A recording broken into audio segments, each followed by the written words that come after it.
Hello दोस्तों। Good afternoon, नमस्कार। आप सभी का एक बार जो है फिर से बहुत बहुत स्वागत है आप सभी के अपने यूट्यूब चैनल परीक्षा की शिक्षा में। उम्मीद करता हूँ, आशा करता हूँ आप सभी जो स्वस्थ हैं, कुशल मंगल है, अपनी तैयारी जो अच्छे और बढ़िया तरीके से कर रहे हैं। तो जो भी क्लास में फर्स्ट टाइम आ रहे हैं, पहली बार आए हैं, नए हैं, उन सभी को बता दिया जाए कि हमारे चैनल पर जो है आप सभी की UP triple S C PT exam 2025 की जो आपकी तैयारी है रेगुलर बेसिस पे स्टार्ट हो चुकी है। तो जिसे भी तैयारी पूरी करनी है, कंप्लीट करनी है, चैनल को सब्सक्राइब करके आप लोग हमारे साथ जुड़े जाइएगा। ठीक है। क्लास का समय देख लीजिएगा, जीके जीएस की जो सुबह 10 बजे डेली बेसिस पे देखने को मिल जाएगी। रीजनिंग की जो क्लास है दोपहर को 3 बजे देखने को मिलेगी मैथ्स के साथ। हिंदी और जनरल अवेयरनेस के साथ जो है शाम को 7 बजे आप सभी को हमारे चैनल पर देखने को मिलता है। आप सभी को इसी टाइम पे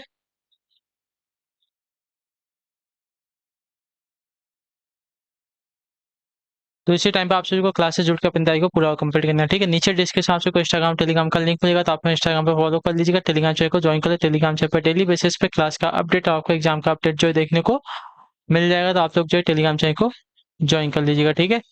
चलिए क्लास स्टार्ट करेंगे। पहला क्वेश्चन आपके सामने दिया गया है। 61 नंबर से आपकी क्लास स्टार्ट हो। क्लास स्टार्ट करने से पहले सभी से रिक्वेस्ट है, जिसने अभी तक क्लास को लाइक नहीं किया लाइक करेंगे, शेयर नहीं किया शेयर करेंगे, जिसने अभी तक चैनल को सब्सक्राइब नहीं किया सब्सक्राइब करेंगे। ठीक है। और सबसे इंपॉर्टेंट कि इस वाली क्लास में जो है आप लोग पेन और कॉपी लेके बैठिएगा, हमारे साथ साथ जो क्वेश्चन दिए गए उसको सॉल्व करने की आप लोग कोशिश कीजिएगा। ठीक है। आप लोग जितना प्रैक्टिस करेंगे आपकी जो आपके लिए ही उतना अच्छा होने वाला है। तो आप लोग जो प्रैक्टिस हमारे साथ साथ करते हुए चलेंगे। पहला क्वेश्चन आपका वर्ष 2011 में महेश के पास जो है एक्स पेड़ थे। प्रत्येक वर्ष नए वृक्षारोपण के कारण इस संख्या में जो 10% की वृद्धि हो जाती है। तो पहली बार जो है किस वर्ष में 2011 की तुलना में पेड़ों की संख्या कम से कम जो है 50% अधिक हो जाएगी। देखिए सीधा सा क्वेश्चन है।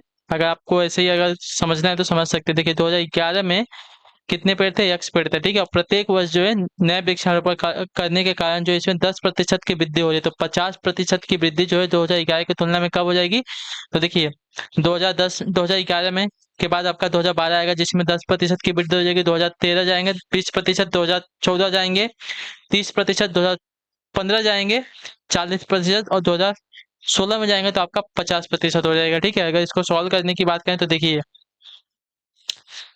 क्या देगा। 2011 में पेड़ों की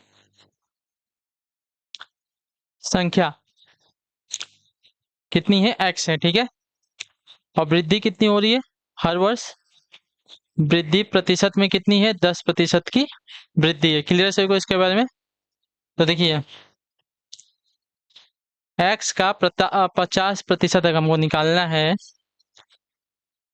10% की वृद्धि हो रही है, इसको लिखेंगे। और यन क्या है हमारा? ये यन है। यन मतलब हमको पता करना है कितना वर्ष हो जाएगा। ठीक है। और प्रतिशत को हटाना है तो हमारा 100 वर्ष हो जाएगा, 100 हो जाएगा। ठीक है। क्लियर सभी को इसके बारे में? अब देखिए इसका हो जाएगा। ठीक है। क्लियर सभी को? 50x प्रतिशत हट गया तो आपका हो गया 100। ठीक है। और इसको अगर सॉल्व करेंगे तो 10x into N upon 100। Clear सभी को? अगर देखिए तो चलिए 100 से 100 को हटा ही देते हैं। ठीक है। यहाँ पे बचेगा क्या अपना? ये 50x बचेगा, इक्वल टू आपका 10x इंटू एन बचेगा ना। ठीक है। तो एन को हम इधर लेके आ जाते हैं। ठीक है।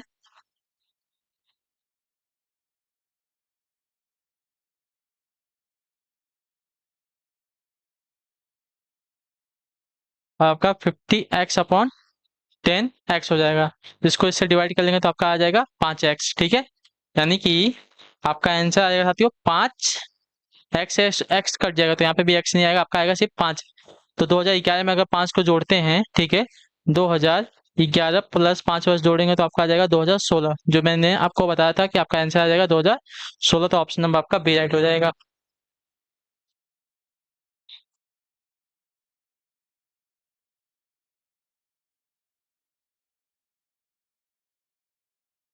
चलिए अगले क्वेश्चन की तरफ बढ़ेंगे। आपका है 62 नंबर। ध्यान से देखिएगा, बताइएगा आंसर का। 141 गुणे 142 गुणे 143 को जो है 6 से विभाजित करने पर शेषफल क्या होगा? बताइए। 141 गुणे 142 गुणे 143 को 6 से अगर विभाजित करने पर शेषफल क्या होगा, तो हमें इसका आंसर बताना होगा। राइट आंसर क्या हो जाएगा? ठीक है। पहली बात तो देखिए 141 जो है गुणनफल किसका है, 3 गुणे 47 का, ठीक है, क्लियर सभी को। और दूसरा क्या बचा है, 142 जो है गुणनफल है 2 गुणे 71 का, क्लियर सभी को। अब देखिए तो यहाँ पे दिया था 141 गुणे 142 गुणे 143, किसका गुणनफल है, मतलब इसको 6 से विभाजित करना है। तो देखिए 141 का गुणनफल क्या था, 3 गुणे 47 था, ठीक है। उसी प्रकार 142 का गुणनफल आपका 2 गुणे 71 था। चलिए यहाँ पे नहीं आ पाएगा, नीचे करना पड़ेगा हमें, ठीक है। 141 का गुणनफल आपका था 3 गुणे 47, ठीक है, 3 गुणे 47 गुणे 142 का गुणनफल था 2 गुणे 71, उसी प्रकार 143 आपका वैसे ही रहेगा, ठीक है। 6 से विभाजित करना है, 6 से विभाजित करते हैं, ठीक है। चलिए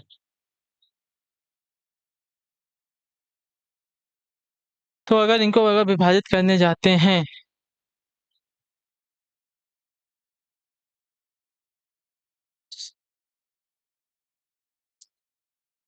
3 से 6 विभाजित हो जाएगा, ठीक है।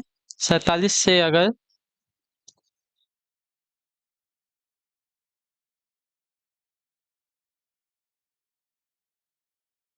तो देखिए अगर इन सबका हम गुणा करके अगर 6 से विभाजित करते हैं तो 6 से पूरा विभाजित हो जाएगा। हमें क्या बताना है, इसका शेषफल क्या होगा ना। देखिए हमें शेषफल बताना है कि शेषफल क्या होगा, ठीक है। तो शेषफल अगर देखना है तो इन सबका गुणा कर लेंगे पहले, विभाजित करके कोई फायदा नहीं था। 141 गुणे 142 गुणे और 143, इन सबको गुणा करने पे हमारा आंसर आएगा 2000, मतलब 2,8,6,3,1,4,6, 2,86,03,146 आएगा आंसर, ठीक है। और इसको 6 से विभाजित कर, 6 से अगर गुणा इसको गुणनफल कर देंगे, ठीक है। 6 3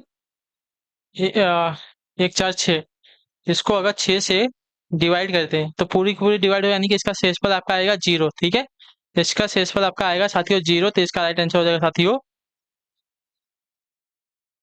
ऑप्शन नंबर ए। क्लियर सभी को इसके बारे में। चलिए अगले क्वेश्चन के तरफ बढ़ेंगे, आपका है 60 नंबर।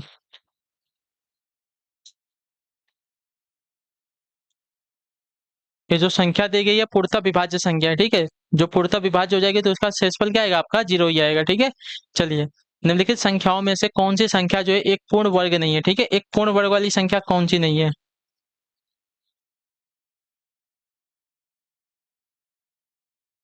तो एक पूर्ण वर्ग वाली संख्या आपकी जो दी गई यहाँ पे 28,832 जो संख्या दी गई आपकी पूर्ण वर्ग वाली संख्या नहीं है, ठीक है।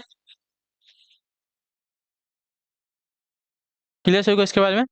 बाकी 3136, 12,544 और 1296 आपकी पूर्ण वर्ग वाली संख्या चाहिए, तो इसका आप लोग वर्ग निकाल के चेक कर लीजिएगा, आपको मिल जाएगा, ठीक है। 64 नंबर, प्रथम 10 प्राकृतिक संख्याओं का औसत ज्ञात करना है, ठीक है। प्रथम 10 प्राकृतिक संख्याओं का औसत ज्ञात करना है। तो देखिए औसत अगर ज्ञात करना है तो हमें क्या करना है, प्रथम 10 प्राकृतिक संख्या 1 2 3 4 5 6 7 8 9 10 हो जाएगा, ठीक है। 3 4 5 6 7 8 9 और 10, कितनी संख्या है टोटल, हमारी 10 संख्या है, तो इनका औसत आपका इन सबको जोड़ेंगे 55 आएगा। इसको अगर 5 से भाग दे देंगे, 10 से भाग देंगे, 10 बोला है ना, आपका औसत आ जाएगा 5.5, ठीक है। तो प्रथम 10 प्राकृतिक संख्याओं का औसत आपका हो जाएगा साथियों 5.5।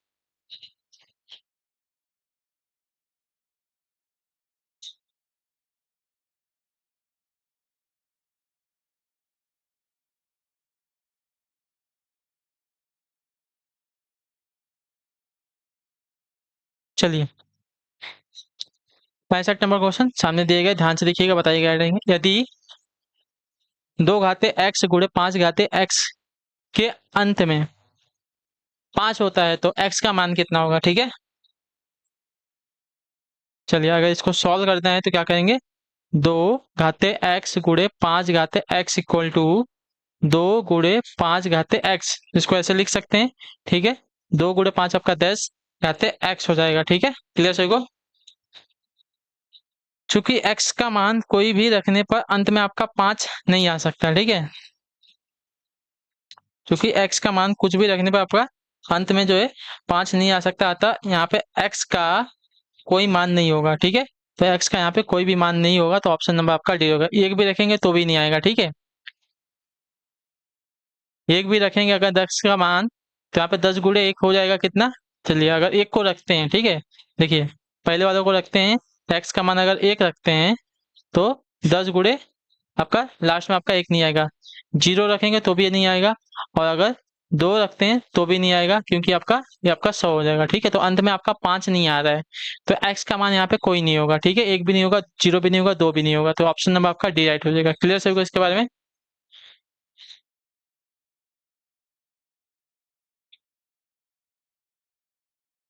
अगला क्वेश्चन है आपका 86 नंबर।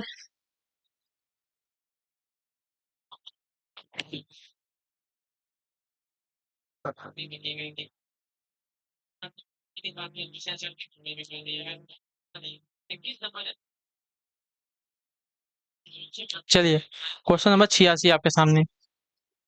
यदि जई को गाजर कहा जाता है, गाजर को ब्लिम्पस कहा जाता है, ब्लिम्पस को फूल कहा जाता है, फूल को पत्थर कहा जाता है, पत्थर को गुब्बारा कहा जाता है, और गुब्बारे को खिलौना कहा जाता है, तो कलियां खिलकर क्या बनती है, तो कलियां खिलकर फूल बनती हैं। ठीक है, कलियां खिलकर फूल बनती है, और फूल को क्या कहा गया है, तो फूल को यहाँ पे पत्थर कहा जाता है, तो आपका राइट आंसर यहाँ पर आ जाएगा साथियों पत्थर। ऑप्शन नंबर आपका सी राइट होगा। ठीक है, हम जानते हैं कि कलियां खिलकर फूल बनती हैं। ठीक है, और प्रश्न में फूल को पत्थर कहा गया है, तो अतः कलियां खिलकर क्या बनेंगी, यहाँ पे पत्थर बनेंगे। क्लियर सर को।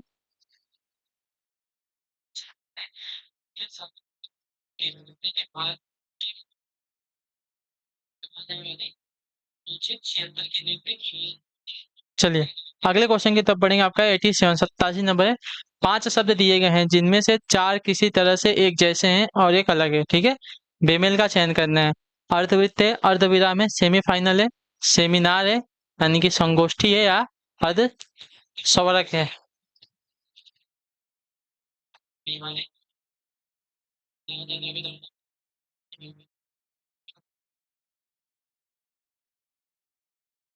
चलिए तो यहाँ पे आपका सेमिनार जो दिया गया आपका बेमेल हो जाएगा, बेसंगत हो जाएगा, तो ऑप्शन नंबर आपका सी राइट होगा। ठीक है, सेमिनार यानी कि संगोष्ठी को छोड़कर अन्य सभी पूर्ण का आधा भाग दर्शाते हैं। ठीक है, जबकि सेमिनार संगोष्ठी इससे भिन्न है। ठीक है, सेमिनार को छोड़कर अन्य सभी का पहला यानी कि अर्ध भाग हटाने से उनके अर्थ आपके बदल जाते हैं। ठीक है, अर्धवृत्त को हटाएंगे तो पूरा वृत्त, अर्धविराम को हटाएंगे तो पूरा हो जाएगा। सेमीफाइनल यानी कि सेमी को हटाएंगे तो फाइनल हो जाएगा, और उसके बाद अर्ध स्वरक को हटाएंगे, अर्ध को हटा देंगे तब पर स्वरक पूरा हो जाएगा। ठीक है,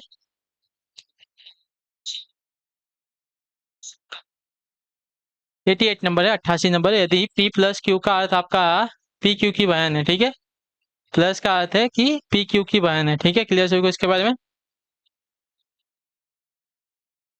चलिए पी भागे क्यू का अर्थ है कि पी क्यू की माँ है, भाग का अर्थ है माँ से। ठीक है, और गुड़े का अर्थ है कि पी क्यू का भाई है। ठीक है, गुड़े का अर्थ है भाई से। तो निम्नलिखित में से किसका अर्थ ए डी की चाची, मामी, ताई, फूफी, बुआ, मौसी है। ठीक है, चलिए ये भागे ई यानी कि ये जो है ई की माँ है। ठीक है, ये जो है ई की माँ हो जाएगी। ठीक है, उसका गुड़ा दिया गया है यानी कि ये इसका भाई हो जाएगा। ठीक है, तो ए डी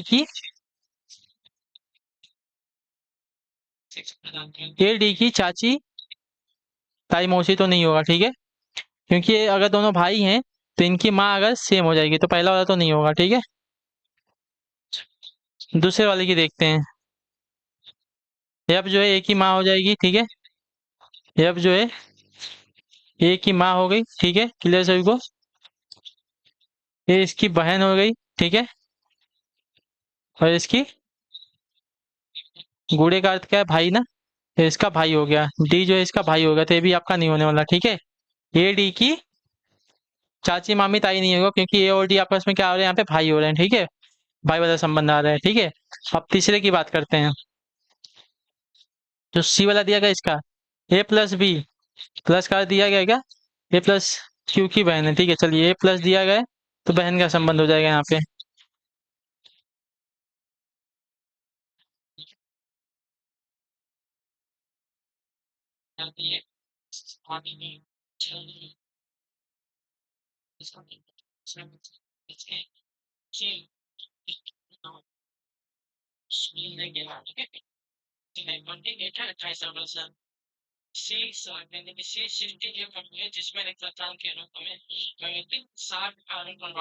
चलिए, क्या देगा, ए प्लस बी, यानी कि ये जो है बी की बी की बहन है, ठीक है।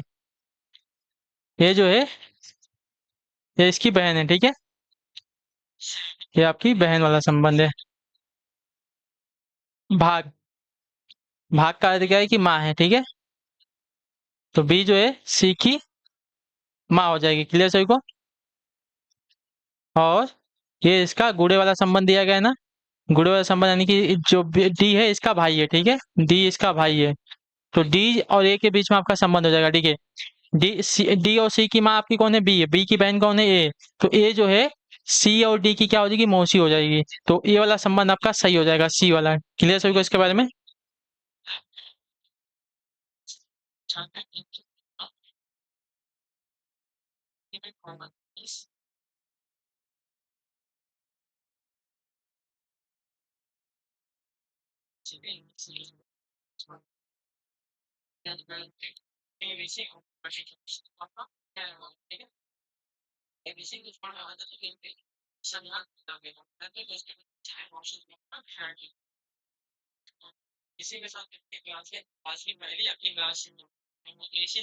चलिए, तो आपका सी वाला राइट हो जाएगा। क्लियर सभी को इसके बारे में। ए डी की मौसी हो जाएगी यहाँ पे। चलिए, क्वेश्चन नंबर 89।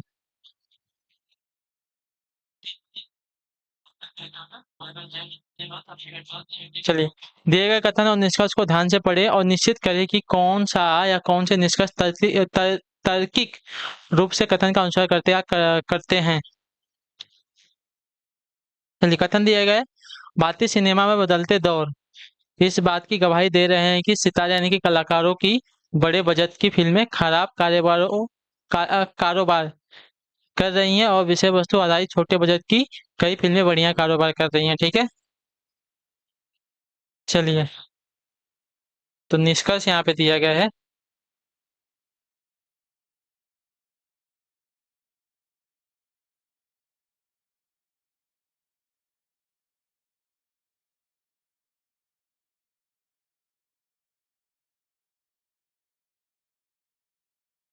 चलिए, यहाँ पे देखते हैं।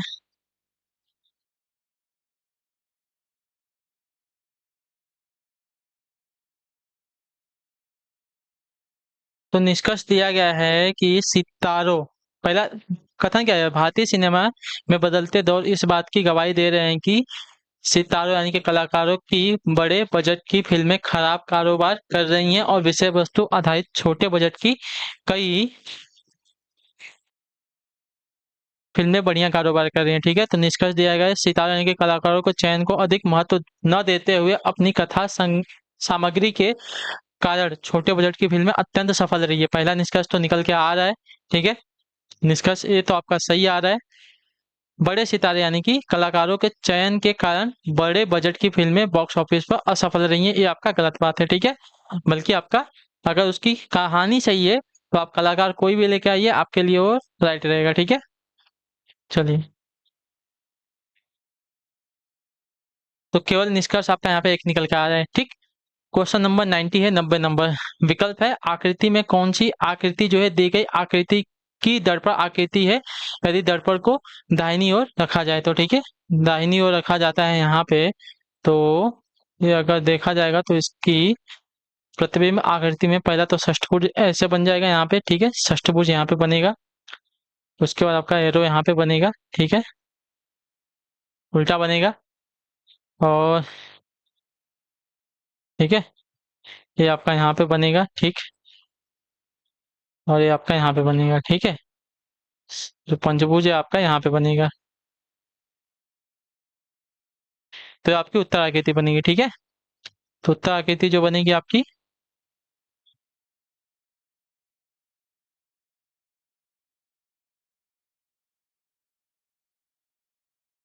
देखिए बी और डी वाली दोनों आपकी आकृति सही दी गई, तो बी और डी वाली दोनों आकृति आपकी यहाँ पे राइट बनेगी। ठीक है, क्लियर सभी को, बी और डी वाली आकृति आपकी यहाँ पे राइट बन जाएगी।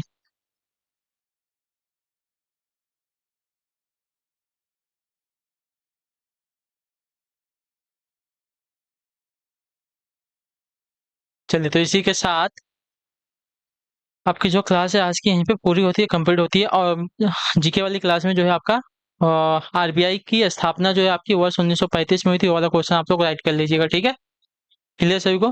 रिजर्व बैंक ऑफ इंडिया की स्थापना आपकी 1 अप्रैल 1935 को हुई थी। इसके प्रथम गवर्नर जनरल आपके सर ऑसबॉर्न स्मिथ थे। क्लियर सभी को इसके बारे में, तो ये वाला क्वेश्चन आप जाके थोड़ा सही कर लीजिएगा, वहाँ पे गलती हो गई हमसे।